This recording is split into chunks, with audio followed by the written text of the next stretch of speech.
During the summer of 2003, events in the northeastern United States involving a strange, human-like creature sparked brief local media interest before an apparent blackout was enacted. Little or no information was left intact, as most online and written accounts of the creature were mysteriously destroyed. Primarily focused in rural New York State and once found in Idaho, self-proclaimed witnesses told stories of their encounters with a creature of unknown origin. Emotions ranged from extremely traumatic levels of fright and discomfort to an almost childlike sense of playfulness and curiosity. While their published versions are no longer on record, the memories remained powerful. Several of the involved parties began looking for answers that year. In early 2006, the collaboration had accumulated nearly 24 documents dating between the 12th century and present day, spanning 4 continents. In almost all cases, the stories were identical. I've been in contact with a member of this group and was able to get some excerpts from their upcoming book. A suicide note, 1964. As I prepare to take my life, I feel it necessary to assuage any guilt or pain I have introduced through this act. It is not the fault of anyone other than him. For once I awoke and felt his presence, and once I awoke and saw his form, and looked into his eyes. I cannot sleep without fear of what I might next awake to experience. I cannot ever wake. Goodbye. Found in the same wooden box were 2 empty envelopes addressed to William and Rose, and 1 loose personal letter with no envelope. Dearest Linny, I have prayed for you. He spoke your name. A journal entry, translated from Spanish, 1880. I have experienced the greatest terror. I see his eyes when I close mine. They are hollow, black. They saw me and pierced me. His wet hand. I will not sleep. A mariner's log, 1691. He came to me in my sleep. From the foot of my bed I felt a sensation. He took everything. We must return to England.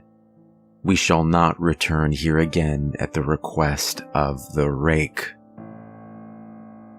From a witness, 2006. 3 years ago, I had just returned from a trip to Niagara Falls with my family for the 4th of July. We were all very exhausted after a long day of driving, so my husband and I put the kids right to bed and called it a night. At about 4 a.m., I woke up thinking my husband had gotten up to use the restroom. I used the moment to steal back the sheets, only to wake him in the process. I apologized and told him I thought he got out of bed. When he turned to face me, he gasped and pulled his feet up from the end of the bed so quickly his knee almost knocked me out. He then grabbed me and said nothing. After adjusting to the dark for a half second, I was able to see what caused the strange reaction. At the foot of the bed, sitting and facing away from us, there was what appeared to be a naked man, or a large hairless dog of some sort. Its body position was disturbing and unnatural, as if it had been hit by a car or something. For some reason, I was not instantly frightened by it, but more concerned as to its condition. At this point, I was somewhat under the assumption that we were supposed to help him. My husband was peering over his arm and knee, tucked in the fetal position, occasionally glancing at me before returning to the creature. In a flurry of motion, the creature scrambled around the side of the bed, and then crawled quickly in a flailing sort of way, right along the bed until it was less than a foot from my husband's face. The creature was completely silent for maybe 30 seconds, or maybe it was just 4 or 5. It seemed like a long time, just looking at my husband. The creature then placed its hand on his knee and ran into the hallway leading to the kids' rooms. I screamed and ran for the light switch, planning to stop him before he hurt my children. When I got to the hallway, the light from the bedroom was enough to see it crouching and hunched about 20 feet away. He turned around and looked directly at me, covered in blood. I flipped the switch on the wall and saw my daughter, Clara. The creature ran down the stairs while my husband and I rushed to help our daughter. She was very badly injured and spoke only once more in her short life. She said, "He is the Rake." My husband drove his car into a lake that night while rushing our daughter to the hospital. They didn't survive. Being a small town, news got around pretty quickly. The police were helpful at first, and the local newspaper took a lot of interest as well. However, the story was never published and the local television news never followed up either. For several months, my son Justin and I stayed in a hotel near my parents' house. After we decided to return home, I began looking for answers myself. I eventually located a man in the next town over who had a similar story. We got in contact and began talking about our experiences. He knew of 2 other people in New York who had seen the creature we now referred to as the Rake. It took the 4 of us about 2 solid years of hunting on the internet and writing letters to come up with a small collection of what we believed to be accounts of the Rake. None of them gave any details, history, or follow-up.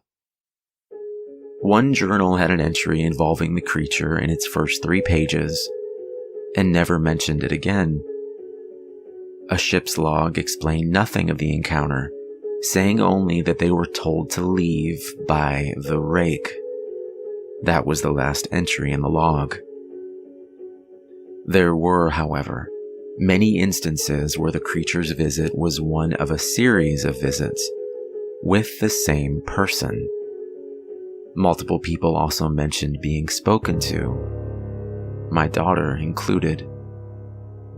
This led us to wonder if the Rake had visited any of us before our last encounter. I set up a digital recorder near my bed and left it running all night every night for 2 weeks. I would tediously scan through the sounds of me rolling around in my bed each day when I woke up. By the end of the 2nd week, I was quite used to the occasional sound of sleep while blurring through the recording at 8 times the normal speed. On the first day of the 3rd week, I thought I heard something different. What I found was a shrill voice. It was the Rake. I can't listen to it long enough to even begin to transcribe it. I haven't let anyone listen to it yet. All I know is that I've heard it before, and I now believe that it spoke when it was sitting in front of my husband. I don't remember hearing anything at the time, but for some reason, the voice on the recorder immediately brings me back to that moment. The thoughts that must have gone through my daughter's head still haunt me to this day. I have not seen the Rake since he has ruined my life, but I know that he has been with me in my room while I slept. I know and I fear that one night I'll wake up and I'll see him staring right back.